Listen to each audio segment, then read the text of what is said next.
Assalamualaikum warahmatullahi wabarakatuh. Salam sejahtera untuk kita semua. Selamat malam. Alhamdulillahilladzi tafarrada bi baqa'ih. Alhamdulillahilladzi khalaqal mauta wal hayata liyabluwana ayyuna ahsanu amala. Wassalatu wassalamu ala asyrafil anbiya'i wal mursalin sayyidina Muhammadin wa ala alihi wa sahbihi ajma'in. Para sesepuh, ini sepuh, para tokoh-tokoh, karena terlalu banyak tidak saya sebut satu persatu, nanti ada yang kelewatan. Jadi saya sebut saja semua sesepuh, bini sepuh, petinggi-petinggi bangsa, para tokoh-tokoh agama, ibu-ibu, bapak-bapak, saudara-saudaraku sekalian teristimewa yang saya muliakan dan saya cintai, Ibu Hajah Dr. Nuriyah Ananda Lisa, Ananda Yeni, Ananda Anita, dan Ananda Inayah. Pertama-tama saya harus memanjatkan puji syukur kehadirat Allah Subhanahu wa Ta'ala yang telah memperkenankan saya pada malam hari ini hadir ikut memperingati haul ke-10 pemimpin kita, kecintaan kita, Kiai Haji Abdurrahman Wahid atau Gus Dur. Saya diminta untuk tausiah. Saya teringat sabda Nabi saya Muhammad sallallahu alaihi wasallam yang menyatakan kafa bil mauti wa'izan. Cukup kematian sebagai nasihat. Jadi tidak perlu nasihatnya Gusmus segala macam.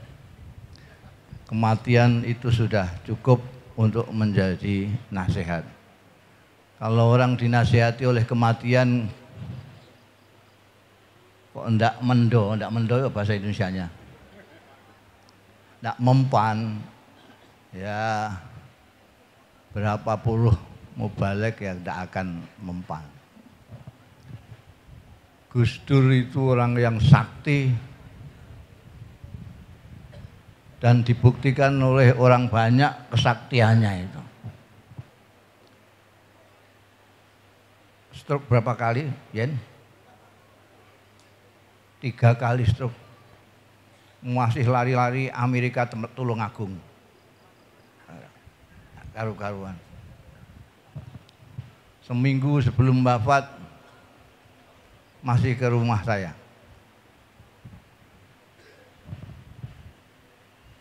Tiba-tiba ceritanya itu mestinya habis di tempat saya terus balik lagi ke rumah sakit. Tapi tiba-tiba setelah 3 jam ngobrol dengan saya, tiba-tiba bilang saya harus ke Jombang, ditimbali Simbah. Saya kaget, Ibu Nuriyah juga kaget.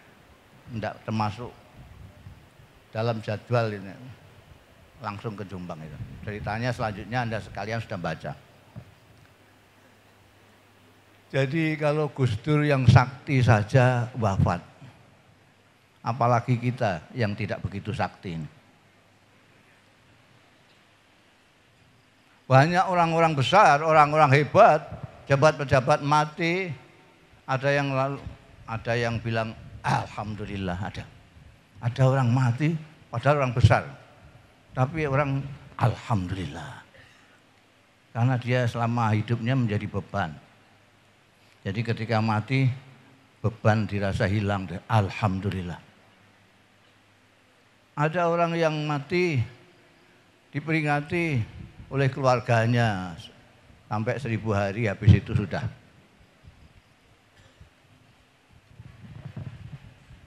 Ada yang mati seperti ayam kepelindes kol saja itu.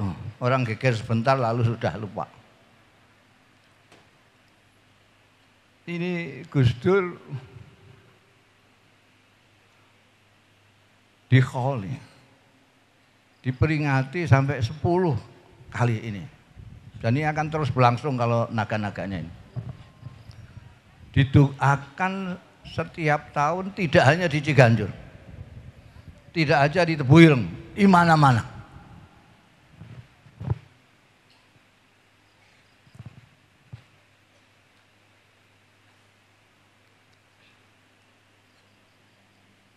Ini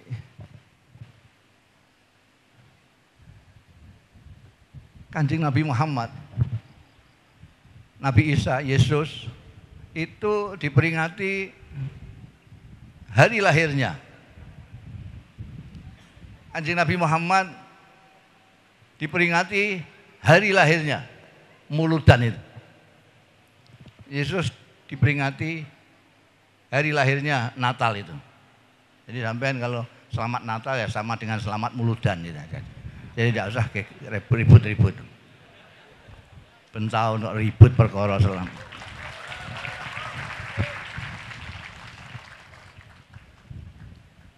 Tapi kenapa Gus Dur, penerusnya Kanjeng Nabi Muhammad Sallallahu Alaihi Wasallam, tidak diperingati hari lahirnya? Apa karena Yeni tidak tahu hari lahirnya Gus Dur? Saya saja tahu. Kenapa Kanjeng Nabi pemimpin agung kita diperingati hari lahirnya, tapi Gus Dur penerusnya diperingati wafatnya? Karena Nabi Muhammad, Yesus segala macam itu maksum. Maksum itu artinya sudah mulai sudah tidak pernah berdosa lagi. Tapi kalau kiai itu ditunggu sampai tutup buku. Karena survei membuktikan banyak orang-orang yang semula itu baik tiba-tiba menjadi buruk. Sudah kiai, sudah hampir wali, tiba-tiba ganti profesi. Jadi jurkam. Jadi tim sukses. Jadi kalau kiai-kiai penerus Nabi ditunggu sampai tutup buku. Kalau ternyata istiqomah, konsisten apa yang dilakukan sampai wafat, baru umat masyarakat memperingati. Kalau tidak, sampai mau memperingati Kiai Mustafa Bisi, tiba-tiba di tengah jalan saya jadi tim sukses suatu partai yang nggak menang, sampai nggak jadi ngekholin. Ini tunggu sampai akhir. Nah, Gus Dur ini konsisten di dalam apa? Di dalam menjadi manusia. Sampai catat ini, semua orang mengatakan Gus Dur ini, Gus Dur ini, Gus Dur ini. Saya mengatakan, saya orang yang paling dekat dengan Gus Dur sejak di Mesir sampai beliau gonta-ganti apa? Kontrakan itu. Dulu saya kalau ke Jakarta mesti jujuknya ke Gus Dur. Seneng saya karena omahnya mesti baru terus. Karena ngontrak anyar di Cilandak, ngalih di mana lagi gitu. Saya tidurnya tempat tidurnya anak-anak ini. Jadi Gus Dur itu orang yang tidak tahu. Gus Dur itu ngaji itu jelajah pondok. Pondok di Jombang semua pernah dipang. Pondok Tambak Beras yang usul fikih, pondok Denanya orang fikih, pondok Sarang yang nahu sorop, pondok Krapyak yang lughat, pondok sampai pondok Tegalrejo yang apa itu tasawuf. Mulai nahu sorop sampai tasawuf dipelajari, ngaji semua. Sehingga sampai ke tataran jadi manusia. Jadi sampai kalau ngaji sudah sampai tingkat atas sampai jadi manusia. Kalau belum itu kadang-kadang masih bau buaya, Awas hati-hati itu buaya darat itu kan. Masih buaya, masih ular, masih macam-macam. Gus Dur itu, orang bilang katanya Gus Dur itu drop out dari Al-Azhar. Itu tidak benar, jadi itu direvisi itu kalau yang nulis-nulis begitu. Wong dia itu bareng sama saya kok. Dia bangsa kuliah barang itu kecil, gitu aja kok repot ini. Jadi dia sudah datang duluan, tapi tidak daftar, tidak kuliah, tidak apa. Baru ketika saya datang dan daftar kuliah, dia tanya, sampai di mana? Saya ini di yang baru dibuka ini. Saya memang memilih fakultas yang baru dibuka karena ujiannya masih agak lama, 4 bulan. Kalau yang biasa itu kuliah syariah segala macam langsung ujian. Jadi saya yang baru ini Gus, ya udah aku ikut. Enggak mikir enggak apa, aku ikut. Ikut daftar. Begitu daftar, lihat mata pelajarannya. Loh, ini kan sudah kita pelajari waktu di pesantren semua ini. Nahwu, soroh, balaghah, mantek, ini kan sudah semua. Nah memang saya milih yang begitu. Saya kan tidak pernah sekolah, saya tahunya cuma pondok pesantren. Saya supaya akrab ya pilih yang madahnya itu saja, mata pelajarannya itu. Wah ini kan habis-habisin umur ini. Langsung kirim daftar ke Fakultas Sastra di Baghdad. Jadi dia tidak pernah kuliah, memang bukan drop out. Di Azhar enggak kuliah.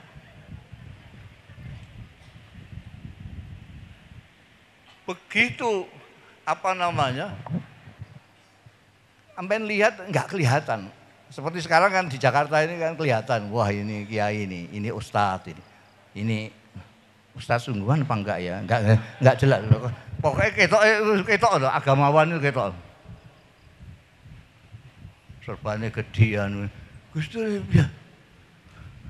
Kami batik nun sewu Mbak Nur, klambi batik cekak segini nih, kadang-kadang 2 minggu gak salin.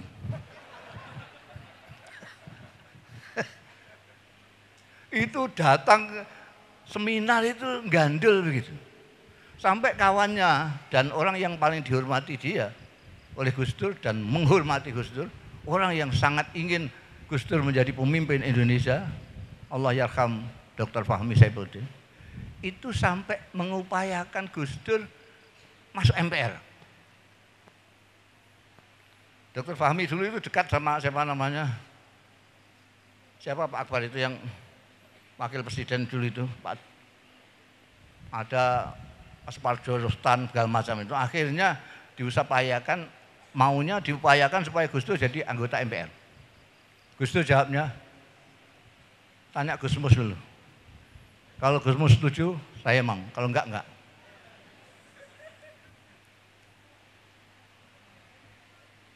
Tanya saya Dr. Fahmi,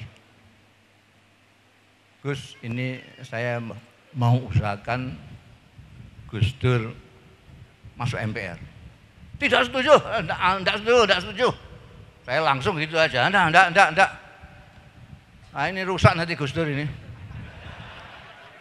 Udah baik-baik ke situ malah rusak. Gus Dur enggak bisa mempengaruhi orang-orang itu, enggak bisa. Malah yang pasti itu Gus Dur nanti malah dipengaruhi oleh mereka. Apa kata Dr. Fahmi? Nah itu yang kita inginkan, yaitu supaya Gus Dur terpengaruh mereka. Saya kan bingung saya. Musuh dokter ini bingung aku gendemane ini. Lalu bagaimana maksud sampean bagaimana? Sampean sendiri kan pernah ikut seminar di Sinar Kasih di mana-mana itu. Gelantungan gitu itu, sandalnya japit, lambine batik, kena wis tambalan gak karuan kene. Padahal dia ditunggu-tunggu di dalam seminar itu. Nah kita kan maunya enggak begitu. maunya kita jadi pemimpin. Jadi kalau nanti dia di MPR, sebentar saja, nanti dia sudah akan bisa pakai sepatu, bisa pakai desi, bisa pakai jas. Ternyata tujuannya itu toh. Dan memang berhasil. Jadi presiden mesti iso sepatunan. Ini betul. Dan sampai saya itu kadang-kadang lupa kalau Gus Dur itu sudah jajah pondok kemana-mana itu. Ketika dia diminta oleh Mbah Lim di Klaten untuk ngimami subuh, saya itu sempat was-was sih. Iki iso kunut apa ora?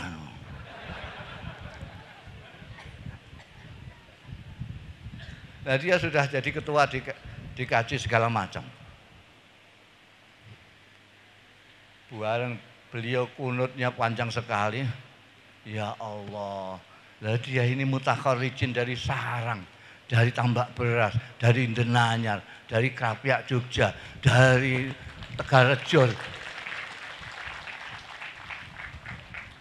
Dan pesantren-pesantren itu tidak seperti orang yang ngaji di Al-Mukarram Kiai Google itu.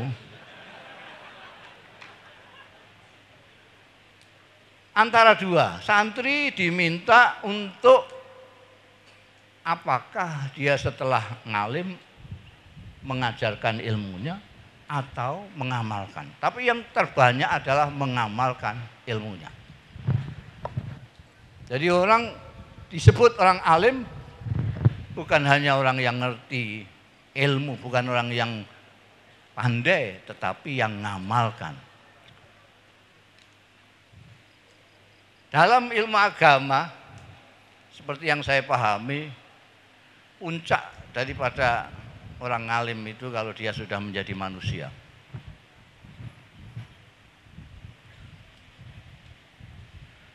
Manusia seperti Kanjeng Nabi Muhammad SAW, manusia yang mengerti manusia, manusia yang memanusiakan manusia. Sekarang banyak sekali pemimpin itu yang tampaknya seperti manusia, tapi nggak ngerti manusia. Kalau tidak seperti dia, dianggap tidak manusia. Jadi ukurannya manusia itu dia. Tidak ngerti. Mentang-mentang dia ahli wiridan, ada orang datang minta ijazah. Saya kok sumpek dada saya, mbok saya dikasih wiridan. Ya ini baik, ini dibaca habis sembahyang ya. Ayat kursi ini dibaca habis sholat 35.000 kali ya. Ini meskipun diundang kiai, dia nggak ngerti manusia. Karena ukuran manusia dirinya sendiri. Sekarang banyak orang ukurannya dirinya sendiri. Dan memanusiakan manusia. Kanjeng Nabi Muhammad SAW itu ngerti manusia. Ini ada yang TK, bahkan ini PAUD, ini SD, ini SMP, ini SMA, ini perguruan tinggi. Gus Dur juga begitu. Tidak semua orang diomongi Gus Dur sama. Enggak seperti, enggak usah nyontohkan orang sih. Jaga. Itu orang TK ditausiai kayak mahasiswa, dikuliahi mahasiswa, kopior sirai, ambiar bahasanya Inayah ini. Nabi tahu. Makanya orang yang ngaji hadis, sabda-sabda Rasulullah Sallallahu Alaihi Wasallam akan melihat banyak sekali hadis-hadis yang berbeda-beda sesuai dengan mukhatabnya. Tidak sama. Ada yang ausini ya Rasulullah, qala la taghdab. Ausini ya Rasulullah, la takdzib, dan terus-terusnya. Bahkan Kanjeng Nabi sendiri mengajarkan khadibin nas ala qadri uqulihim. Tadi saya baca Muqaddimah tadi saya pakai alladzi khalaqal mauta wal hayat liyabluwana ayyuna ahsanu amala. Saya iktibas surat Tabarak. Jadi Tuhan menciptakan hidup dan mati ini untuk menguji kita. Ayyuna ahsanu amala. Siapa yang paling bagus? Bukan ayyuna aksaru amala. Bukan siapa di antara kita yang paling banyak, tapi siapa yang paling baik. Untuk menjadi baik, kita harus menggunakan akal budi kita. Untuk menjadi baik, kita menggunakan akal budi kita. Sehingga sampean bisa ngelihatlah. Sampean jangan lihat tampilannya saja, citranya kok gagah, kok galak, kok hebat. Tapi lihatlah dari sisi kemanusiaannya. Niki manusia ta ora? Sebab orang yang paling dimuliakan, makhluk yang paling dimuliakan oleh Allah adalah manusia. Balaqad karramna bani Adam. Saya di Jakarta jadi dalil terus nih. Biasanya kalau di daerah-daerah saya tidak pernah dalil. Daripada ditanya nanti dalilnya apa. Di sini kan dalil hadis ya kudu sahih. Sahih apa dhaif gitu. Koyok yo. Ini kita perlukan orang-orang yang menjadi manusia, yang ngerti manusia, yang memanusiakan manusia itu sebagai rasa syukur kita diciptakan Tuhan menjadi manusia. Kita kadang-kadang itu lupa bersyukur. Saya pidatokan di desa-desa. Saya ajak orang-orang untuk mensyukuri anugerah Allah yang paling besar yang kita lupa mensyukurinya. Karena memang bersyukur itu memerlukan kesadaran mendapatkan anugerah. Kalau kita tidak sadar bahwa kita mendapat anugerah, maka kita tidak akan bersyukur. Kita diciptakan oleh Allah Subhanahu wa taala menjadi manusia. Ini suatu anugerah yang luar biasa. Kita tidak dijadikan batu, tidak dijadikan tumbuh-tumbuhan, tidak dijadikan binatang, tapi dijadikan manusia.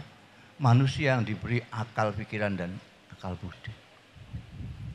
Mensyukurinya adalah menggunakan itu. Makanya Gus Dur itu semuanya menjadi kecil karena dia dekat dengan yang menciptakan manusia itu, Allah Subhanahu wa taala. Tidak ada yang besar. Karena itu ungkapan gitu aja kok repot. Itu sebetulnya menunjukkan bahwa Gus Dur itu yang besar. Ini yang besar hanya Allah, kemudian Indonesia, kemudian bangsa Indonesia. Umat. Maka tidak heran kalau umat setiap saat mendoakan Gus Dur, Gus Dur adalah tokoh manusia yang ngerti manusia, yang memanusiakan manusia. Jadi, seperti yang dicontohkan oleh Rasulullah Sallallahu Alaihi Wasallam. Gus Dur itu seperti sering tadi dikatakan juga, hampir saya tidak pernah jumpa orang yang suka menertawakan dirinya sendiri. Gus Dur paling sering, bahkan pernah suatu ketika karena dia mentertawakan dirinya sendiri, saya yang kena imbas buruknya.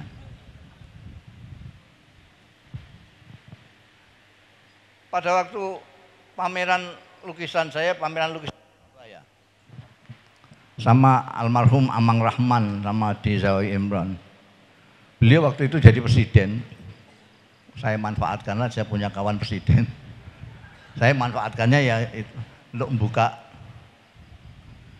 pameran lukisan. Beliau datang. Pidatonya itu cuma singkat sekali. Sudah tahu orang tidak bisa ngelihat,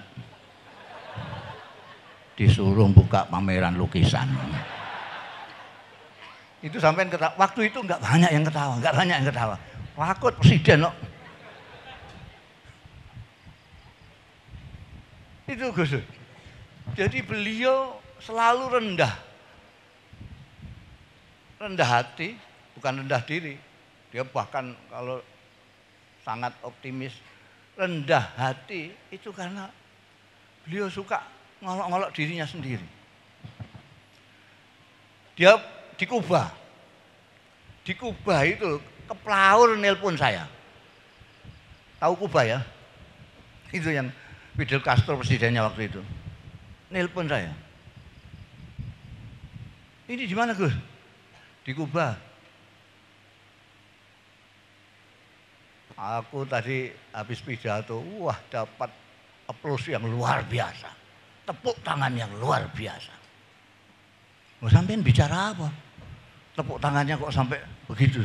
Loh ini kan semua kepala-kepala negara di dunia itu pidato semua.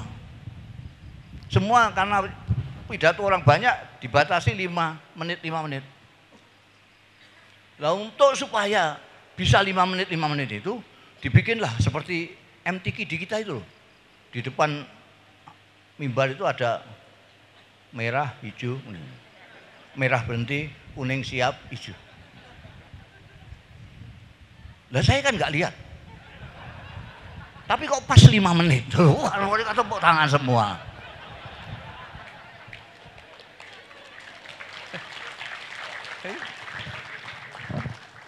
Tapi yang paling itu yang saya katakan, beliau ngolok-ngolok dirinya sendiri, tapi mengorbankan saya. Karena tentu orang-orang yang baca itu yang dimarahi saya. Dan dia ngarang-ngarang sendiri, saya yang jadi cemohan orang.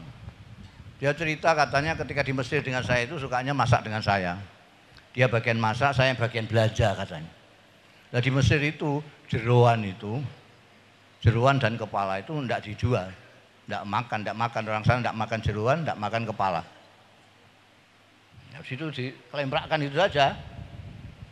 Gusmus kata dia, Gusmus itu kalau dia lihat begitu, ini aku beli ini. Untuk apa? Ini beli. Pokoknya saya belilah.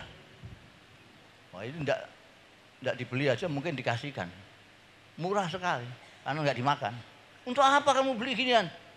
Untuk makanin anjing aku katanya. Untuk makanin anjing. Saya bilang gitu katanya Gus Dur. Jadi setiap hari kita masak itu jeruan terus anti rempelo. Setelah saya pindah ke Irak, Gus Mus gak pernah ke pasar lagi karena tidak ada partner masaknya lagi, sudah tidak ada. Suatu ketika waktu di pasar ketemu penjual ayam itu.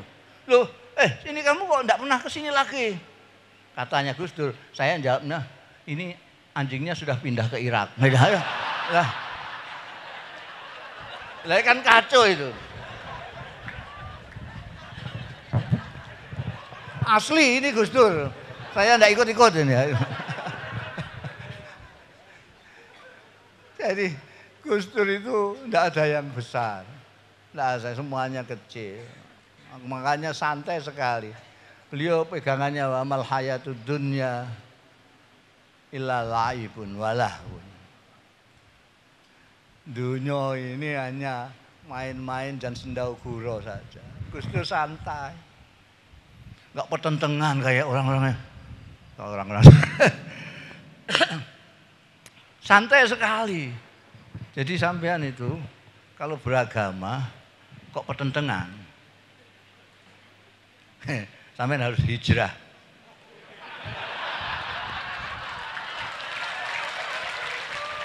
Hijrah, cari ustadz, cari kiai yang ngaji. Itu terang-terangan saja saya. Kalau sampean beragama kok membenci saudaramu sendiri sesama manusia, hijrah. Pindah, cari kiai. Hijrah. Kalau sampean tetap di situ, sampean akan keplek-keplek nama malaikat Anda.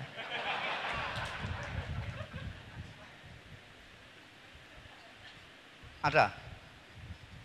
Jangan. Wa mal hayatud dunya illa lahwun walaibun. Walad darul akhirati khairun lilladzina taqau. Belakangnya apa tulisannya? Afala taqilun? Enggak punya akal kamu? Agama itu santai. Wong Tuhan itu sudah perso kita, dapur kita itu Gusti Allah tahu. Aku memang di dapurmu kok kayak saru, dapur kita udah. Potongan kita itu potongan. Ya Allah, ini kita ini sudah paling akhir, makhluk paling akhir kita ini.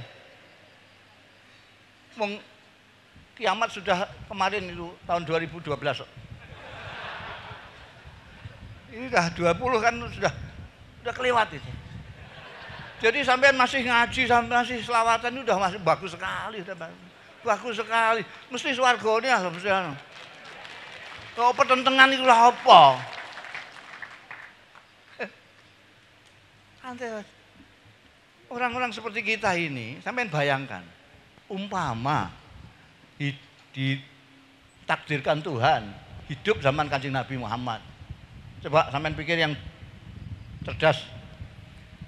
Orang seperti kita ini, seandainya ditakdirkan Tuhan hidup pada zaman Rasulullah Shallallahu Alaihi Wasallam, kira-kira kita ini ikut Kanjeng Nabi apa ikut Abu Jahal?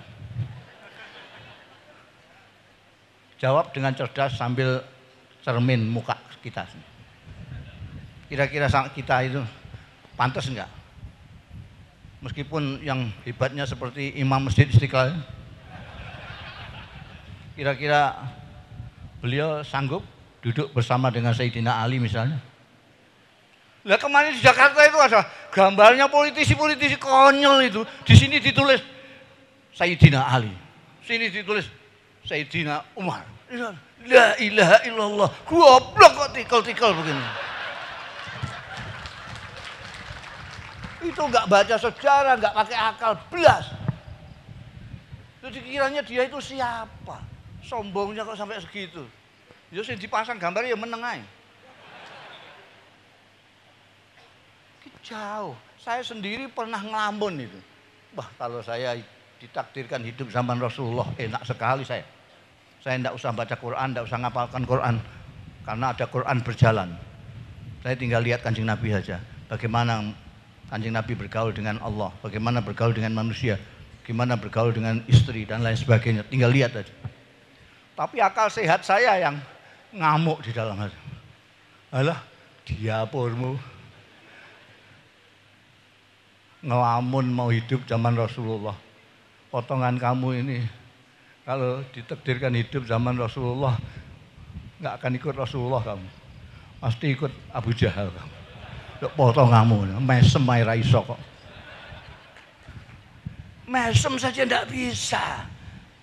Lihat saudaranya seperti macan melihat mangsanya. Wong khotbah ngejak ning swarga kok pertentangan.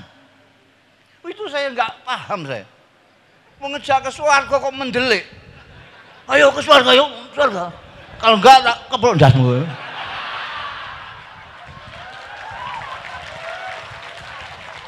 Loh ini bagaimana ini? Ini Pak. Ini orang Jakarta. Saya enggak. Kalau ketawa mesti tahu seperti itu. Itu sombong sekali. Menyalahkan sana, menyalahkan urusan yang kecil. Tanyakan kiai yang kecil ini. Ini kiai belum gede. Tapi kalau melihat itu, mereka prihatin sekali. Ini orang enggak ngaji, tapi dikiaikan di sini. Yang kiai dibiarkan. Ini loh. Ini kalau tidak Menko apa namanya sulit saya kalau ngomong pangkat itu saya agak sulit aku.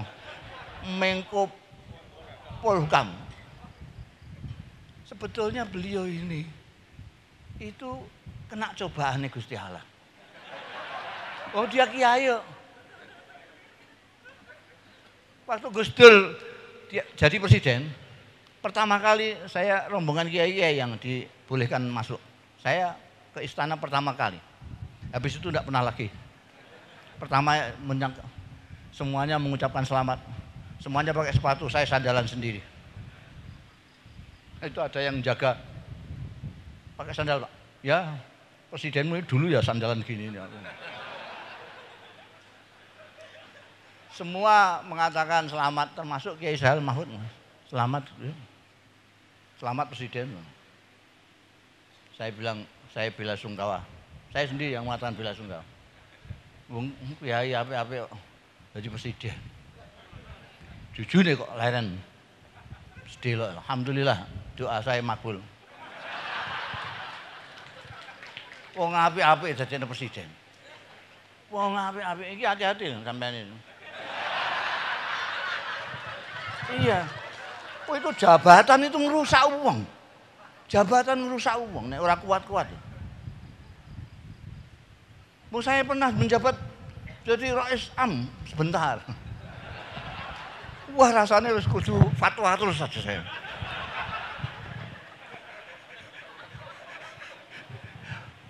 Alhamdulillah. Ini syukuran kemarin. Ini Menteri Agama ini. Karena leren.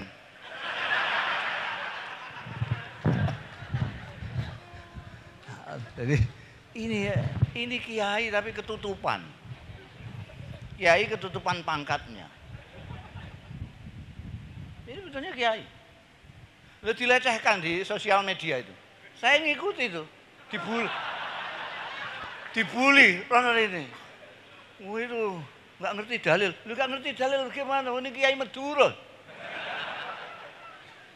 Mereka itu maksudnya orang kalau sudah jadi orang pangkat, kiainya hilang. Memang ketok itu hilang. Saya sendiri juga tidak lihat lagi kalau Pak Mahfud ini kiai sudah. Menko Polham, Menko Polhukam. Jadi apa namanya saya tenang. Sampean kalau kurang yakin dengan omongan saya, sampean tanyakan kiai-kiai yang dekat sini. Ini Kiai Muhsin, ini ada kiai, ini kiai ada Kiai Husain, ada kiai ini. Ini semua kiai-kiai. Sampean tanyakan, omong saya benar apa enggak? Jadi beragama itu bukan beban. Kita sudah mikirno regane lombok barang. Emeh beragama kok langel ngene ya Allah. Rumangsane Gusti Allah iku rumangsane wajeme ora kan mendelik terus. Lah orang itu lucu. Kalau dia marah, dia bilang Gusti Allah marah. Rumangsane gitu. Kalau dia mangkel, rumangsane Gusti Allah ya mangkel. Lho iku kok ndas kok gedene semono iku. Ini orang terlalu takabur, menyamakan dirinya dengan Gusti Allah. Kalau dia enggak senang, Gusti Allah enggak senang ini. Seenak saja menistakan ini, menistakan itu. Dia purmu sidik-sidik nistakan. Wis ora ngaji lugat, ora ngaji gramatikal, gak ngaji apa-apa wis ngono kuwi.